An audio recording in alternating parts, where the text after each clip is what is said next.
Hello friends, welcome to Magadh education. Magadh education में आपका स्वागत है। तो इंडियन ज्योग्राफी में हम लोग कई सारे टॉपिक्स को कंप्लीट करने के बाद आज हम लोग डिस्कस करेंगे भारत में जलवायु, यानी भारत में जो क्लाइमेट होते हैं उसके बारे में बात करेंगे।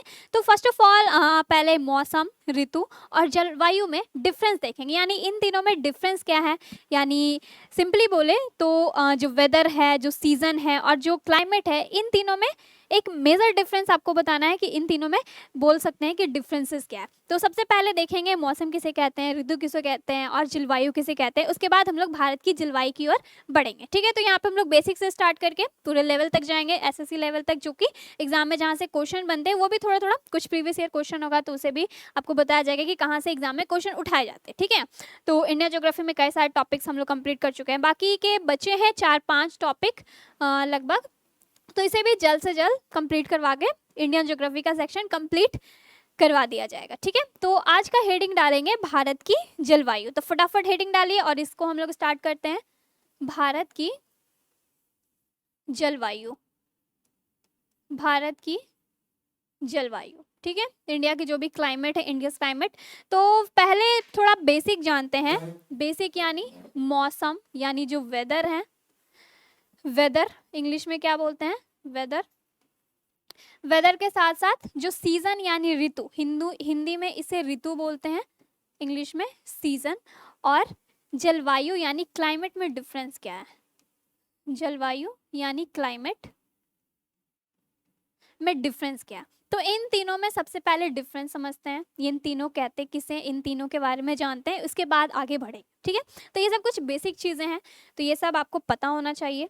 तो फर्स्ट ऑफ ऑल सबसे पहले देखेंगे कि मौसम किसे कहते हैं। ठीक है, तो वायुमंडल में अचानक होने वाले परिवर्तन को क्या कहते हैं, मौसम यानी वेदर कहा जाता है। और ये शॉर्ट पीरियड टाइम के लिए होता है, यानी बहुत ही छोटे अल्प समय के लिए ये वेदर देखने को मिलता है। तो सिंपली इसको डिफाइन करें तो वायुमंडल में अचानक होने वाले परिवर्तन, वायुमंडल में जो सडनली चेंजेस आते हैं, जैसे कि अभी देख रहे हो धूप है, अचानक से वर्षा वाले मौसम हो गए, क्लाउड्स वगैरह आ गए, बारिश होने लगा, तो इसे क्या बोलेंगे, हम लोग वेदर बोलेंगे। ठीक है, तो वायुमंडल में अचानक अचानक होने वाले परिवर्तन को, होने वाले चेंजेस यानी परिवर्तन को मौसम कहते हैं, यानी वेदर कहते हैं। और ये शॉर्ट टाइम पीरियड के लिए होता है, शॉर्ट टाइम पीरियड के लिए होता है। ठीक है, तो मौसम समझ में आया, वेदर समझ में आया। वहीं आगे देखें तो ऋतु यानी सीजन किसे बोलेंगे, सीजन। तो एक निश्चित समय पर क्रमिक रूप से होने वाले चेंजेस यानी साइक्लिक चेंजेस को, यानी हमारे वायुमंडल में जो बोल सकते हैं साइक्लिक चेंजेस, यानी एक क्रमिक, एक ऑर्डर में, एक सीक्वेंस में वो एक निश्चित समय पर होता है, उसे हम लोग क्या बोलते हैं, सीजन बोलते हैं। तो इसे सिंपली डिफाइन करेंगे, एक निश्चित समय पर, यानी एक फिक्स समय, फिक्स टाइम होता है, एक निश्चित समय पर, एक निश्चित समय पर होने वाले क्रमिक रूप से परिवर्तन, यानी सिंपली बोले तो साइक्लिक चेंजेस, साइक्लिक चेंज को हम लोग क्या बोलते हैं, ऋतु यानी सीजन बोलते हैं। एग्जाम्पल में देख लेंगे तो सबसे पहले क्या आता है, बसंत ऋतु आता है। बसंत ऋतु के बाद कौन सा ऋतु आता है, ग्रीष्म ऋतु आता है, देखे होंगे आप लोग, ग्रीष्म ऋतु आता है। ग्रीष्म के बाद वर्षा ऋतु आता है, वर्षा के बाद यहाँ पे देखे तो शरद ऋतु आता है, शरद के बाद हेमंत ऋतु आता है, हेमंत के बाद शीत ऋतु। तो ये सब जो आप देख रहे हैं ना ऋतु, ये सब क्या है, ये सभी सीजन है, एक फिक्स टाइम पे, एक निश्चित समय पर ये आने वाला क्या है, ऋतु है, जिसे हम लोग क्या बोलते हैं, सीजन यानी ऋतु कहते हैं। तो आप देख सकते हैं वसंत, ग्रीष्म, वर्षा, तो ये फिक्स टाइम पे आता है। और नेक्स्ट है जलवायु, क्लाइमेट, जिस पे आज हम लोग चर्चा करेंगे, भारत की जलवायु पे। तो जलवायु को अगर डिफाइन करें तो ये जो जलवायु है ये मौसम का ही एक व्यापक रूप है, मौसम का ही एक व्यापक रूप है, यानी ये किसी बड़े क्षेत्र में आता है, किसी बड़े क्षेत्र के जो टेम्परेचर होते हैं यानी तापमान हो गए, वायु दाब यानी जो प्रेशर हो गया, साथ ही वर्षा। यानी सिंपल शब्दों में समझे तो मतलब कि वहाँ वहाँ के मौसम जो होंगे, मौसम का कम से कम 30 वर्षों का 30 वर्षों के औसत का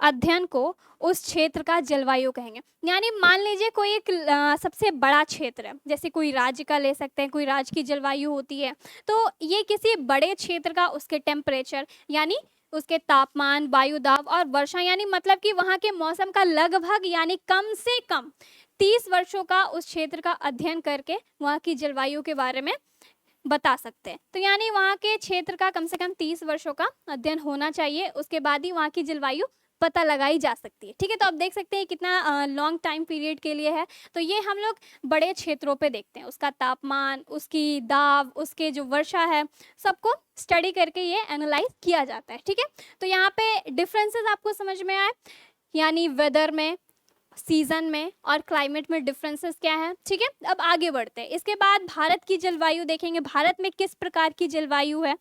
तो यहाँ पे देखते हैं भारत में जलवायु,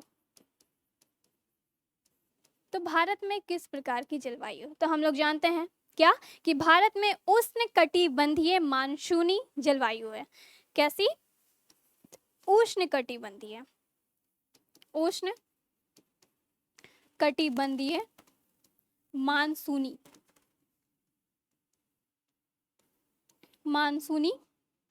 जलवायु है। इंग्लिश में क्या बोलेंगे? इसे ट्रॉपिकल मॉनसून क्लाइमेट बोलते हैं। ट्रॉपिकल मॉनसून क्लाइमेट बोला जाता है। तो ये भारत की जलवायु है, याद रहेगा कैसी? उष्णकटिबंधीय मानसूनी जलवायु। तो ये जैसे कि हमारा ग्लोब है, ठीक है, यहाँ पे सन है, तो इसकी जो डायरेक्टली जो सनलाइट होता है, जो भी हीट, एक्सेसिव हीट होता है, ये कहाँ पड़ता है? इस वाले क्षेत्र में। और यहाँ पे क्या होता है? बीच में इक्वेटर होता है। इधर 23.5 डिग्री होता है नॉर्थ और इधर 23.5 डिग्री होता है इधर साउथ। ठीक है, इस प्रकार यहाँ पे आगे देखेंगे तो 66 डिग्री यहाँ, और यहीं पे ट्रॉपिक ऑफ कैंसर स्थित है और यहाँ पे नीचे ट्रॉपिक ऑफ कैप्रिकॉर्न। तो ये सब तो आपको पता ही होगा। इसकी सूर्य रेखा डायरेक्टली इस क्षेत्र में पड़ती है और यहाँ पे क्या स्थित है? भारत स्थित है, जिसके कारण जो भारत की जो जलवायु है, वो क्लाइमेट है, वो कैसा है? उष्णकटिबंधीय मानसूनी जलवायु है। ठीक है, तो ये इतना तो पता है आपको। फिर आगे देखें मानसून। तो मानसून शब्द सबसे पहले किसके द्वारा प्रयोग किया गया था? मानसून किसे कहते हैं? मानसून, मानसून है क्या? मानसून, तो अगर इसके बारे में देखें तो भारत में सर्वप्रथम यानी मानसून का वर्णन सबसे पहले किसके द्वारा? अल मसूदी के द्वारा किया गया था। तो यहाँ पे लिखेंगे भारतीय मानसून का वर्णन सबसे पहले किसके द्वारा किया गया था? एक अरब विद्वान थे, अरब विद्वान जिनका नाम था अल मसूदी। अल मसूदी ने किया था। ठीक है, किसने? अल मसूदी ने। तो एक अरब विद्वान थे, उन्होंने सबसे पहले भारतीय मानसून का वर्णन किया था।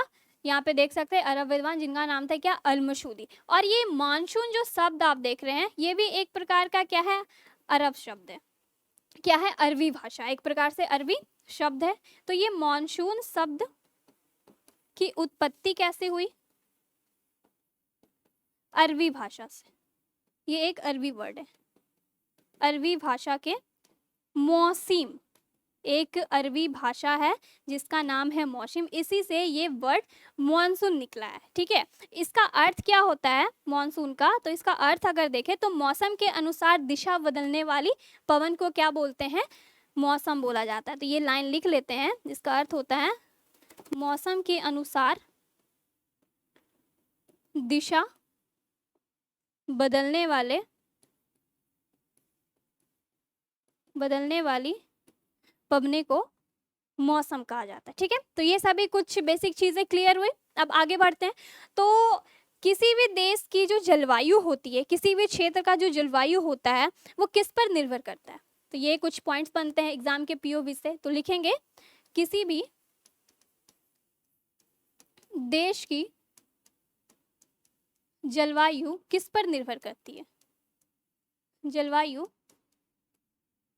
निर्भर करती है। तो इसके कई सारे पॉइंट्स हैं, तो इसमें कुल हम लोग 4 मुख्य बिंदु देखेंगे। कौन कौन से? तो पहला है, तो किसी भी देश की जलवायु किस किस पे डिपेंड करती है? तो फर्स्ट ऑफ ऑल उस स्थान की ऊंचाई क्या है, यानी हाइट। तो सबसे पहले लिखेंगे उस स्थान की ऊंचाई क्या है। ठीक है, उस स्थान की ऊंचाई क्या है। तो पहला कंडीशन है जो जिस पे क्लाइमेट डिपेंड करता है पूरे देश की, वो क्या है? ऊंचाई। ठीक है, सेकंड पॉइंट देखें तो वहां पे पहाड़ों की स्थिति कैसी है? वहां पर पहाड़ों की स्थिति कैसी है। ठीक है, और उस स्थान का तीसरा पॉइंट है, उस स्थान का यानी उस स्थान की समुद्र से दूरी कितनी है, ये तीसरा पॉइंट है। और चौथा है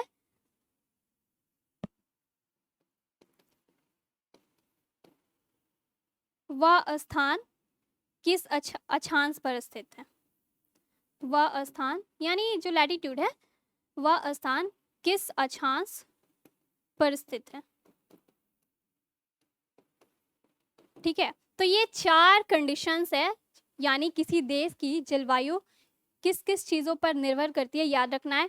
सबसे पहला है ऊंचाई, पहाड़ों की स्थिति, उस क्षेत्र का जो समुद्र से दूरी है, साथ ही वो किस अक्षांश पर स्थित है। ठीक है, तो ये 4 पॉइंट्स आपको याद रखने हैं। आगे बढ़े तो एक रेन शैडो होता है, जिसे हिंदी में वृष्टि छाया क्षेत्र बोलते हैं। तो ये क्या होता है, थोड़ा सा पहले इसको समझ लेते हैं, आगे काम आएगा। ठीक है, आगे काम आने वाला है, इसलिए पहले इसको समझ लेते हैं। तो एक टॉपिक है जिसे वृष्टि छाया क्षेत्र बोलते हैं, इंग्लिश में रेन शैडो, रेन शैडो बोला जाता है। अब ये है क्या?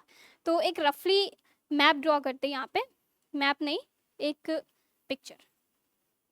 ठीक है, तो ये है सी लेवल, यानी ये क्या है? समुद्र है यहाँ पे मान लीजिए, और ये क्या है? माउंटेन यानी पहाड़, और ये यहाँ पे कुछ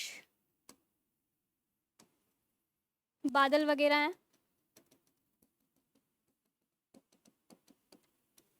ठीक है, तो यहाँ पे समझिए, तो मॉनसून के कारण, मॉनसून तो पता है हाई प्रेशर एयर से वो लो प्रेशर की ओर बढ़ती है।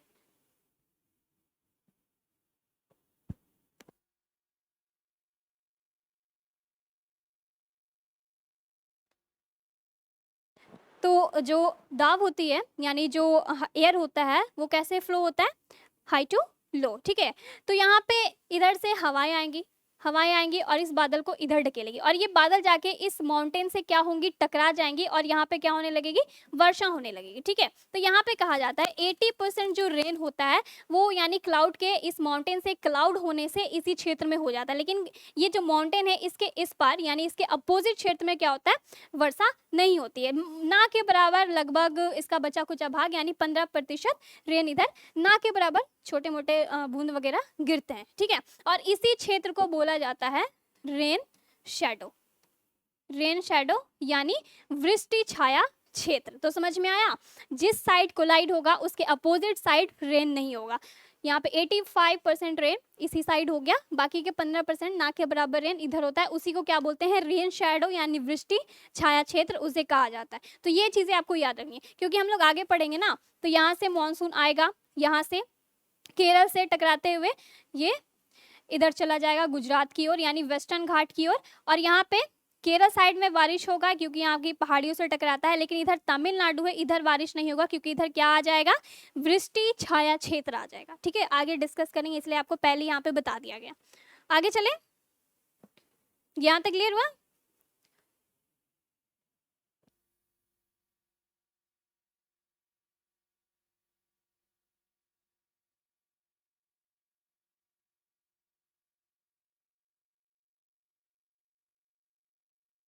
अब एक मौसम विभाग से संबंधित यानी मौसम विज्ञान से संबंधित एक लॉ है जिसे फेरल के नियम बोलते हैं। थोड़ा सा समझते हैं ये फेरल के नियम क्या है।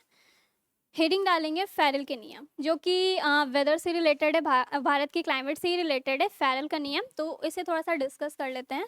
हेडिंग डालेंगे फेरल का नियम, ये है क्या?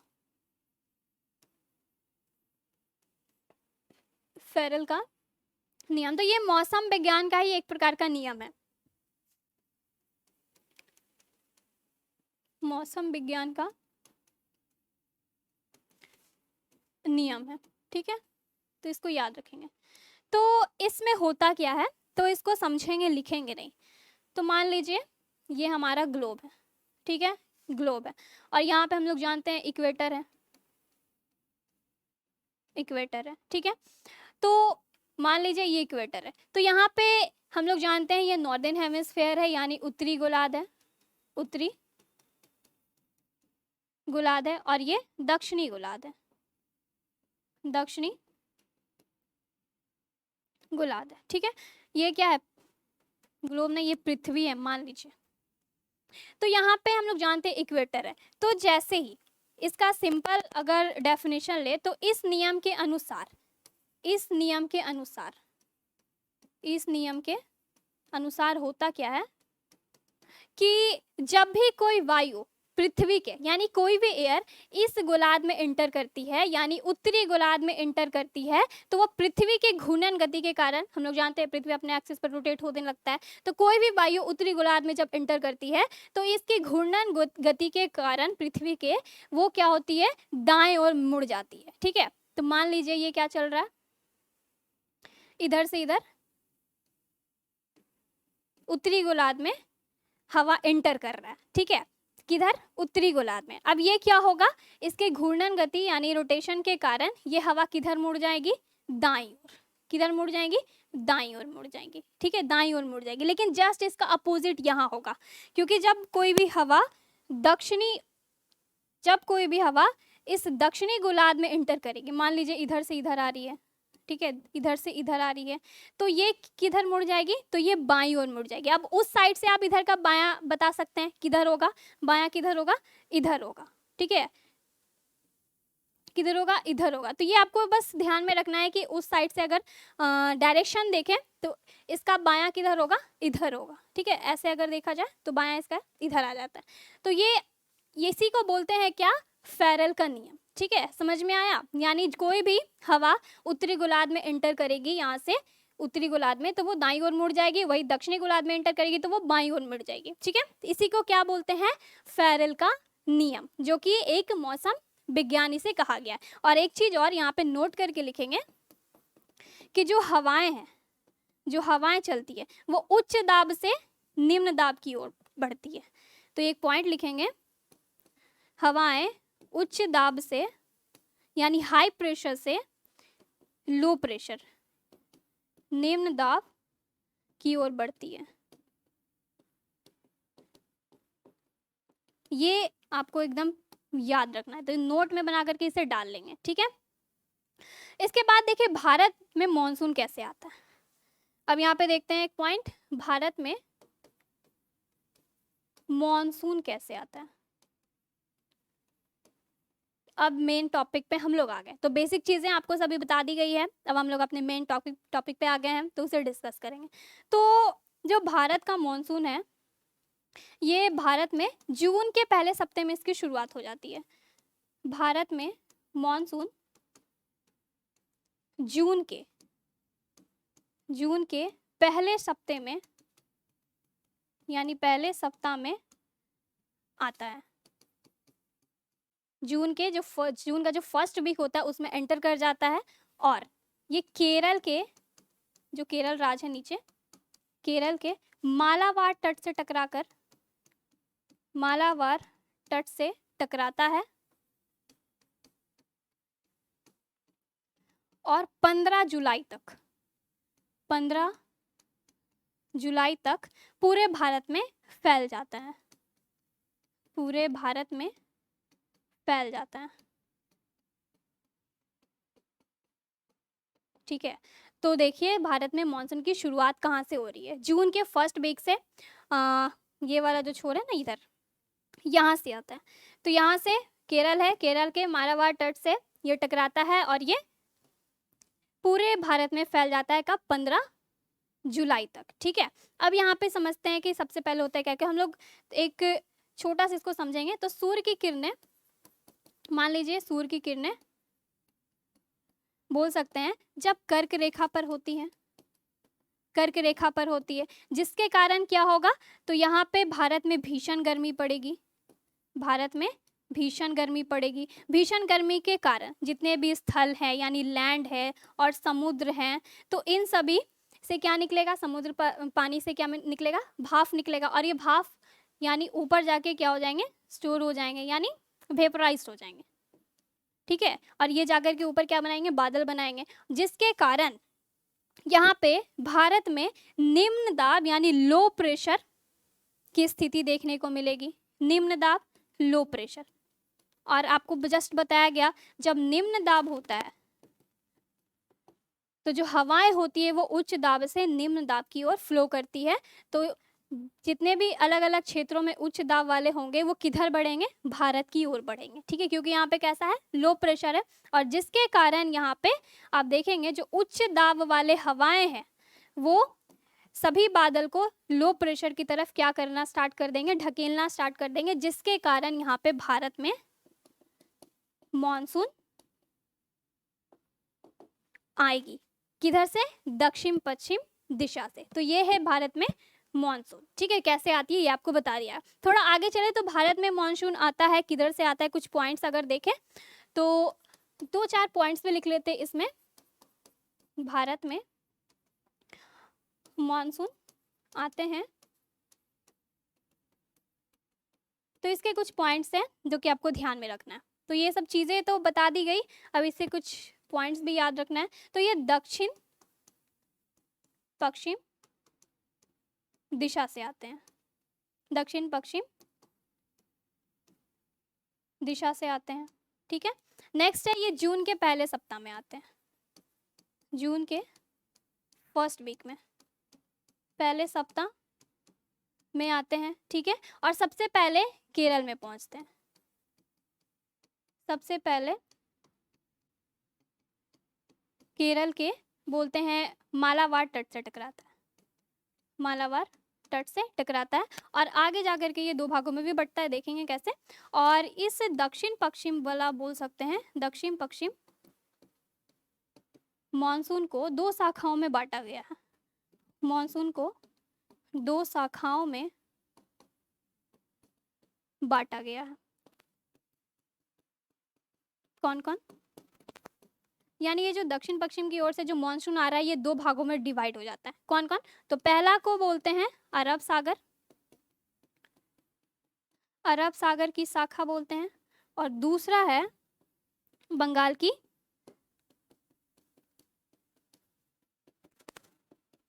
खाड़ी की शाखा। तो ये 2 भागों में बटा हुआ है, क्योंकि मान लीजिए ये हमारा निचला क्षेत्र है, मॉनसून इधर से आता है। ठीक है, यहाँ पे केरल है, मालाबार तट से टकराते हुए इधर वेस्टर्न घाट होते हुए अरब सागर की शाखा चली जाती है और इधर बंगाल की खाड़ी की शाखा चली जाती है। ये पे क्या होता है, डिवाइड हो जाता है। ठीक है, जिसे हम लोग देखेंगे। फिर वापस लौटती भी है, मॉनसून कब लौटती है, कैसे लौटती है, वो भी देखेंगे। तो पहले इन दोनों के बारे में थोड़ा सा देख ले, अरब सागर की शाखा और बंगाल की खाड़ी की शाखा के बारे में। तो एक छोटा सा रफली मैप ड्रॉ करते हैं समझने के लिए।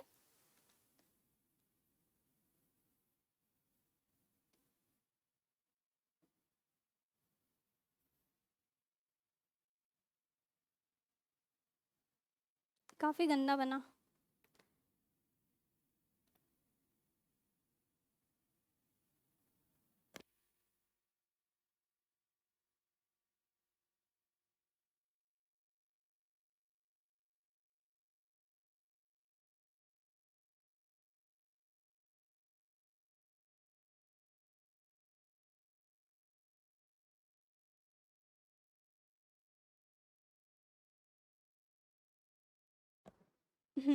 तो थोड़ा गंदा है बट आप लोग मैनेज कर लीजिए।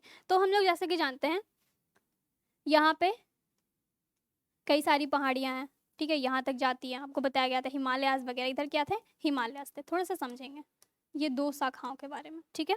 और इधर देखें नीचे यहाँ पे, तो यहाँ पे मालाबार तट स्थित है, केरल राज्य स्थित है, और यहीं पे से आती है मानसून इधर से, और ये 2 शाखाओं में बढ़ जाती है, एक इधर और एक इधर, ठीक है। इधर बोल सकते हैं कि अरब सागर की शाखा इधर होती है, अरब सागर की शाखा, क्योंकि इधर अरब सागर है। वही इधर देखें तो ये बंगाल की खाड़ी की शाखा होती है, बंगाल की खाड़ी की शाखा, ठीक है। 2 भागों में यहाँ से बढ़ जाती है, और इसमें और भी अन्य पहाड़ियाँ स्थित हैं, जैसे कि यहाँ पे आपको मिलेगा गिर पहाड़ी जो गुजरात में स्थित है, ठीक है। ये क्या है, गिर पहाड़ी,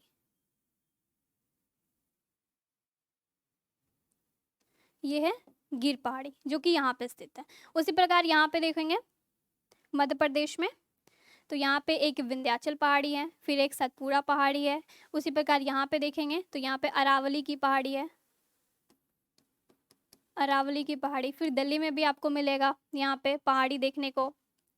इधर फिर देखें इस वाले पोर्शन में, तो ये अरुणाचल प्रदेश में भी कुछ पहाड़ी है, जैसे कि डाफला, डाफला हो गए। और इधर इस मेघालय वाले क्षेत्र में भी आपको मिल जाएगा, कौन कौन से, गारो खासी, गारो खासी एवं जयंतिया की पहाड़ी, जयंतिया की पहाड़ी। और यहाँ पे एक बोल सकते हैं कि झारखंड में भी स्थित है, जिसका नाम है सिंपली झारखंड में जिसे बोलते हैं राजमहल की पहाड़ी, ठीक है। तो ये सब कुछ पहाड़ियाँ यहाँ पे दी गई है।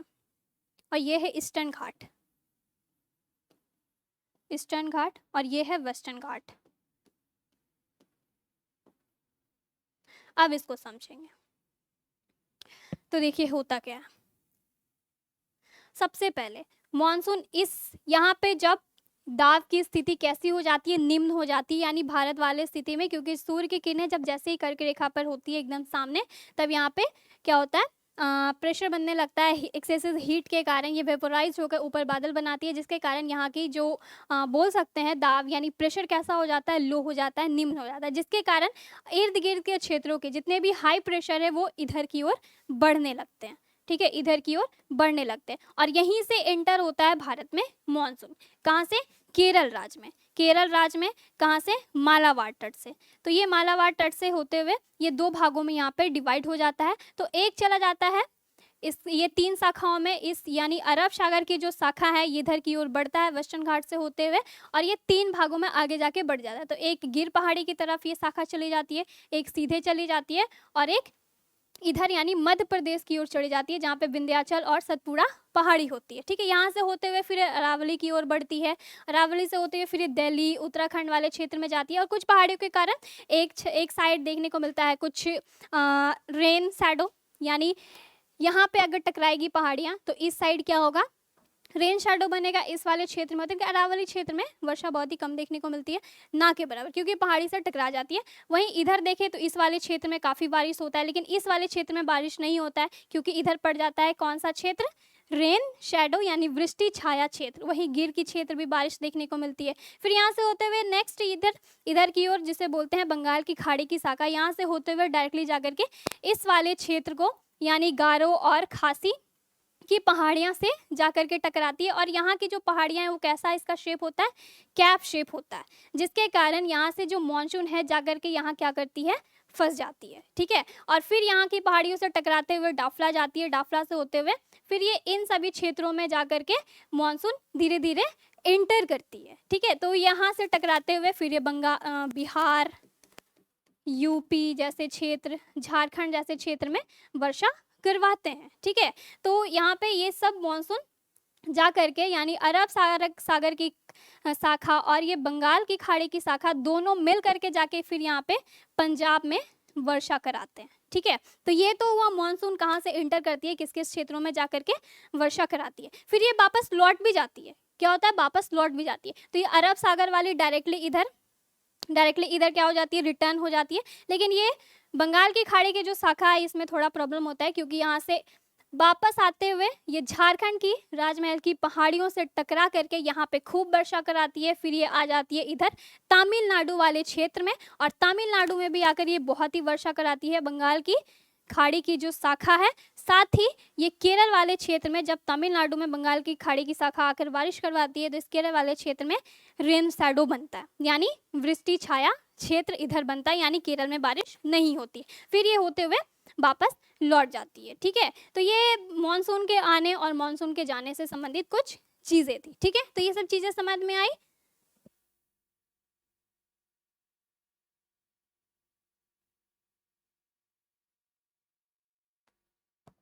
अब थोड़ा सा कुछ इससे रिलेटेड थोड़ा सा कुछ पॉइंट्स देख लेते हैं, यानी लौटते मॉनसून की दिशा क्या होती है, कुछ पॉइंट्स लिख लेते हैं।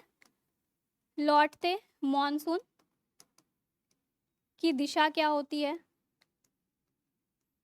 तो ये उत्तर पूर्व होता है। कैसे? उत्तर पूर्व होता है। ठीक है, दूसरा है सबसे अधिक वर्षा कहाँ होती है, सबसे अधिक वर्षा, सबसे अधिक वर्षा कहाँ होती है, तो ये तमिलनाडु में। ये हम लोग देख रहे हैं बंगाल की खाड़ी की शाखा जब वापस लौटती है, यानी मॉनसून के लौटते समय, मॉनसून के लौटते समय का पॉइंट। ठीक है, मॉनसून के इंटर करने से संबंधित हम लोग पॉइंट्स देख चुके हैं। ठीक है, तो सबसे अधिक वर्षा तमिलनाडु में होती है जब मॉनसून वापस लौट रहा होता है, और वृष्टि छाया क्षेत्र किधर बनता है, केरल में, यानी केरल में वर्षा उस समय नहीं होती, याद रहेगा। और भारत में सबसे अधिक वर्षा कहाँ होती है, भारत में सबसे अधिक वर्षा कहाँ होती है, तो वो मेघालय में। मेघालय में कौन सा क्षेत्र, माशिनराम। ठीक है, माशिनराम में सबसे ज़्यादा वर्षा देखने को मिलती है, चेरापूंजी वाला क्षेत्र जो है। और नेक्स्ट है सबसे कम वर्षा भारत में कहाँ देखने को मिलती है, तो वो है लेह, क्योंकि ये पहाड़ी क्षेत्र है। ठीक है, लेह, याद रहेगा। एक पॉइंट है, यानी भारत में कुल 80% जो रेन है वो मॉनसून के कारण होती है भारत में। ठीक है, बाकी के बचे 17%, तो ये जो 17% रेन है ये मॉनसून के लौटने के कारण, यानी रिटर्न मॉनसून के कारण होता है। बाकी का बचा 3% रेन, यानी 3% जो वर्षा है वो पश्चिमी विक्षोभ के कारण होती है, जिसे इंग्लिश में बोलते हैं वेस्टर्न डिस्टर्बेंस। वेस्टर्न डिस्टर्बेंस के कारण हिंदी में पश्चिमी विक्षोभ बोला जाता है। तो ये डेटा आपको थोड़ा सा याद रखना है। अब ये वेस्टर्न डिस्टर्बेंस क्या है, थोड़ा सा इसे देखें। वेस्टर्न डिस्टर्बेंस तो इसे बोलते हैं, तो ठंड के दिनों में भूमध्य जो सागर होता है, ठंड के दिनों में भूमध्य सागर का पानी जो होता है, ठंड के समय भी थोड़ी बहुत धूप निकलती ही है, जिसके कारण जो भूमध्य सागर का जो पानी होता है वो भाप बनकर ऊपर की ओर जाता है। ठीक है, ऊपर उठता है। तो पश्चिम से एक तेज हवा चल करके आती है, पश्चिम से एक तेज हवा चल करके आती है, और इन सभी बादलों को भारत की ओर ढकेलती है, और भारत के पास ले आती है इन सभी बादलों को, जिसके कारण भारत के उत्तरी पश्चिमी राज्य में वर्षा देखने को मिलता है। किस समय? ठंड के समय। ठीक है, जिसे हम लोग क्या बोलते हैं, वेस्टर्न डिस्टर्बेंस। तो उत्तरी पश्चिमी क्षेत्र में किस जगह बारिश होती है, उत्तरी पश्चिमी राज्यों में, जिसमें से पंजाब शामिल है और हरियाणा। तो पंजाब और हरियाणा में बारिश देखने को मिलती है। बाकी जम्मू कश्मीर, उत्तराखंड, हिमाचल प्रदेश जैसे क्षेत्रों में उस समय बर्फबारी देखने को मिलती है, लेकिन यहाँ पे जो पंजाब है, हरियाणा है, यहाँ पे विंटर के समय में, सर्दी के समय में बारिश देखने को मिलता है। किसके कारण? वेस्टर्न डिस्टर्बेंस, यानी पश्चिमी विक्षोभ के कारण। ठीक है, तो याद रहेगा ये विंटर के समय होता है। तो यहाँ पे हमारा एक टॉपिक इंडियन ज्योग्राफी का, जिसका नाम है भारत में मॉनसून, कंप्लीट होता है। तो अब हम लोग मिलेंगे अपने नए टॉपिक के साथ। फिलहाल आज के लिए बस इतना ही। Thank you.